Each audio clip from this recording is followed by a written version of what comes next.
Shalom saudara, selamat pagi. Hari ini kita akan membaca satu ayat firman Tuhan yang saya ambil dari Galatia pasal yang keempat ayat 13.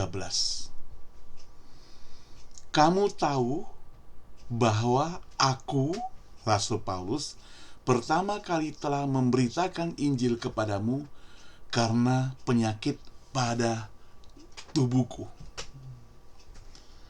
Saudara, apa yang bisa kita pelajari dari satu ayat ini, saudara? Kita tahu bahwa Rasul Paulus itu seorang hamba yang dipanggil sekaligus mengubah dirinya dari posisi yang bertentangan dengan firman Tuhan sekarang jadi pengikut Kristus yang sejati.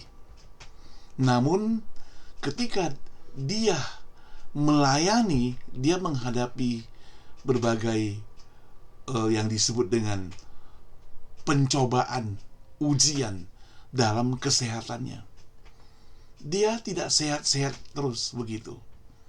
Dia tidak baik-baik saja. Dia mengalami penyakit. Nah, saudara yang saya kasih Tuhan, di dalam kelemahannya, Tuhan mau pakai dia. Mengapa dia bisa demikian, saudara? Coba kita lihat dalam Galatia 4:13, ada 3 hal untuk kita renungkan secara singkat. Yang pertama, dia punya kekuatan dalam kelemahan. Paulus memberitakan Injil kepada jemaat Galatia meskipun sedang mengalami kelemahan fisik. Jadi, ia mengajarkan bahwa Allah dapat menggunakan kelemahan kita untuk tujuannya menentukan bahwa kekuatan sejati berasal dari Tuhan, bukan dari diri kita sendiri.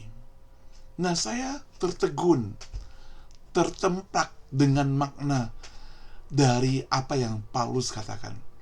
Meskipun dia sakit, meskipun dia lemah, meskipun dia tidak berdaya, tapi dia tetap mau setia melayani Tuhan karena dia tahu kekuatan dan kelemahan itu bukan kemauan sendiri, tetapi semua berasal dari Tuhan. Itu sebabnya maka tidak mungkin bahwa Allah bisa memakai dia dalam keadaan yang lemah.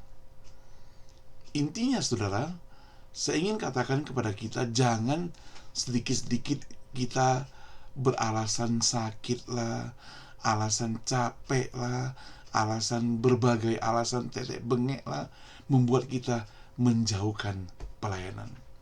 Yang kedua, ada komitmen dalam pelayanannya.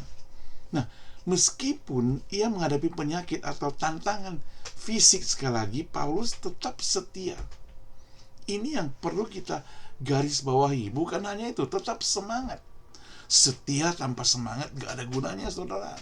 Tapi dia setia, dia bersemangat dalam pelayanannya. Nah, hal ini menjadi teladan bagi kita untuk tetap komitmen. Jadi tetap setia, tetap semangat, walaupun sudah lanjut usia, walaupun dalam keadaan tidak baik-baik saja, walaupun kita mungkin tidak dihargai dan sebagainya, walaupun kita tidak terpilih menjadi pengurus majelis dan sebagainya, tapi tidak ada hambatan buat kita untuk melayani dia. Itu sebabnya maka saudara, tidak ada istilah pensiun, tidak ada istilah berhenti bagi seorang anak Tuhan, hamba Tuhan, siapapun dia yang terpanggil untuk melayani. Paulus telah membuktikannya sampai akhir riwayat hidupnya, baru dia berhenti, bukan?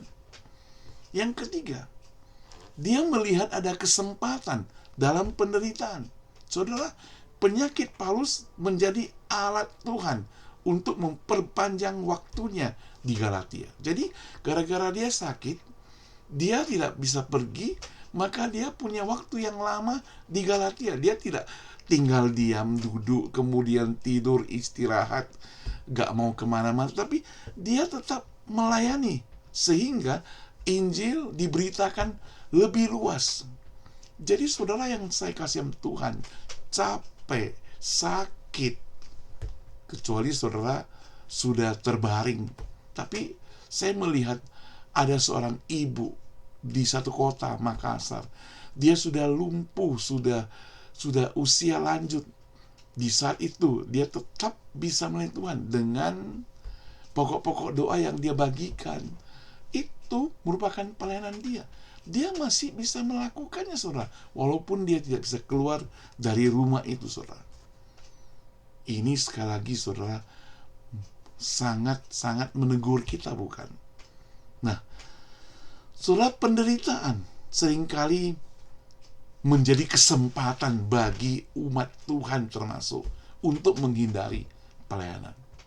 Sakitlah, alasanlah, ya, bokek lah dan sebagainya. Tapi saudara, hari ini Paulus membuktikan itu justru kesempatan buat dia bisa melayani melalui hidupnya, melalui kerjanya, melalui staknya, melalui istirahatnya, demi kemuliaan nama Tuhan.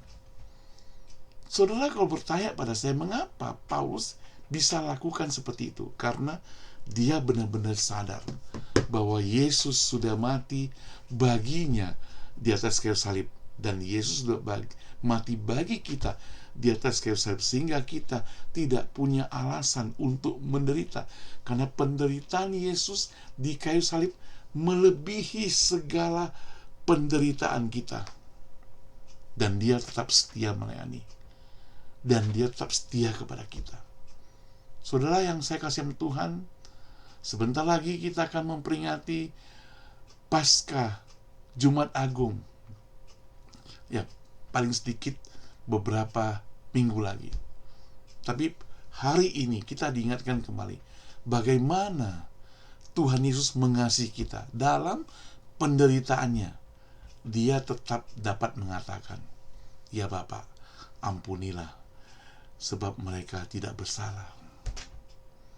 Dia tetap bisa melayani, saudara. Tuhan Yesus memberkati kita sekalian.